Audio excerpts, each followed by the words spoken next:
Bonjour, je suis le docteur Ravi Ubala. Je suis installé depuis 10 ans au centre hospitalier privé de l'Europe dans les Yvelines, où on pratique la chirurgie vasculaire. Et on a monté une structure qui s'appelle un Vein Center qui englobe 6 praticiens, à la fois au CHP de l'Europe et à la clinique Victor Hugo à Paris, pour traiter l'ensemble des pathologies veineuses. Les veines du membre inférieur permettent de faire remonter le sang des jambes jusqu'au cœur. Donc on a un réseau veineux superficiel et un réseau veineux profond. La circulation veineuse, elle se fait donc de bas en haut et de la superficie vers la profondeur. Lorsque les veines sont malades, elles n'assurent plus la remontée du sang correctement jusqu'au cœur. À ce moment-là, le réseau veineux superficiel s'engorge de sang et se forment des varices avec des signes d'insuffisance veineuse sous la peau. L'insuffisance veineuse, elle touche 30% de la population. Donc c'est très fréquent. Le principal facteur de risque est donc l'hérédité. Mais certaines professions, les gens qui piétinent énormément, les boulangers, les serveurs et les gens qui voyagent énormément, sont particulièrement exposés à ce genre de maladie. La maladie évolue par poussée, surtout pendant les périodes de forte chaleur et les grossesses. Et les variations hormonales ainsi que la consommation de tabac sont des facteurs aggravants de la maladie. Le premier symptôme, ça va être un engorgement de sang dans la jambe. Ça peut se manifester par des varicosités, c'est des petites vénules qui explosent sous la peau. Ou quand la maladie est un peu plus avancée, eh bien à ce moment-là, les veines superficielles se mettent à être turgescentes. Cela forme des nœuds, ce qu'on appelle des varices, visibles sous la peau. À un stade plus avancé de la maladie, la peau commence à être abîmée par la stagnation de sang. À ce moment-là, elle peut se colorer de façon ocre, ou la maladie peut se compliquer d'eczéma avec des démangeaisons importantes.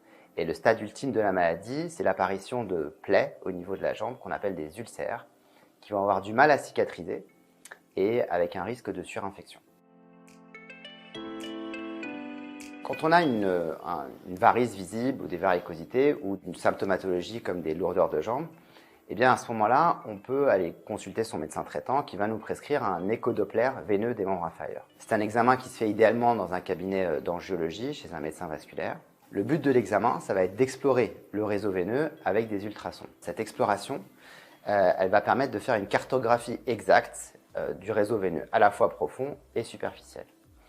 Une fois que le réseau veineux profond est exploré, on va rechercher les zones de fuite, c'est-à-dire là où le sang va circuler à contre-courant du réseau veineux profond vers le réseau veineux superficiel. C'est ce qu'on appelle les veines incontinentes. Les principales veines incontinentes qui sont touchées dans la maladie veineuse, classiquement, c'est les veines saphènes et les veines perforantes. Quand on a une insuffisance veineuse, si on a une surcharge pondérale, le fait de perdre du poids va soulager les jambes. Lorsqu'on est exposé à des professions à risque, comme par exemple des gens qui sont debout tout le temps, ou des gens qui font des voyages longs, le port de bas de contention va permettre de soulager les jambes et de ralentir l'évolution de la maladie. Enfin, certains médicaments qui sont actuellement plus remboursés par la sécurité sociale, ce qu'on appelle les vénotoniques, comme le Daflon par exemple, ont un intérêt modéré mais permettent de soulager certains patients de façon ponctuelle. Et bien sûr, l'arrêt du tabac avec une activité physique régulière permet d'améliorer la circulation au niveau des membres inférieurs. Lorsque les symptômes sont trop gênants ou trop visibles, eh bien, on peut proposer la destruction du réseau veineux superficiel malade. Le fait de détruire des veines superficielles qui sont malades n'a pas d'impact sur la circulation veineuse. Au contraire, ça va permettre de supprimer des courts-circuits responsables des symptômes.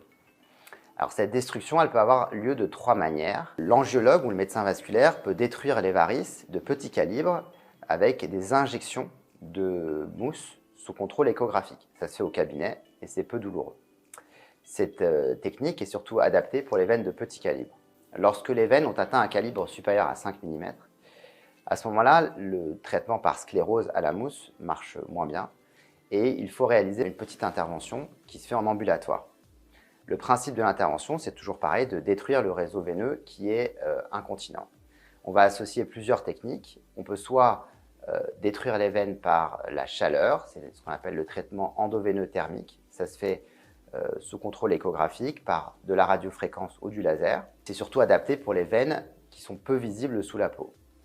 Et on peut également supprimer les veines, les retirer par des micro-incisions. Et c'est surtout valable pour les grosses varices visibles sous la peau. Donc le chirurgien va associer ces deux techniques dans une petite intervention qui a lieu en ambulatoire sous sédatif, c'est-à-dire que le patient n'est pas totalement endormi. La durée de l'opération est de 30 minutes et le patient sort 1 heure à 2 heures après. La marche est immédiate, les douleurs sont très modérées et la reprise d'activité est quasiment immédiate. Cette intervention est pratiquée par les chirurgiens vasculaires et certains médecins vasculaires. Prenez soin de vos jambes. L'insuffisance veineuse est une maladie évolutive, donc au moindre symptôme, il faut consulter tôt pour se faire dépister et pouvoir ralentir au maximum la maladie. Et avoir une activité physique régulière permettra de vous éviter tout problème circulatoire.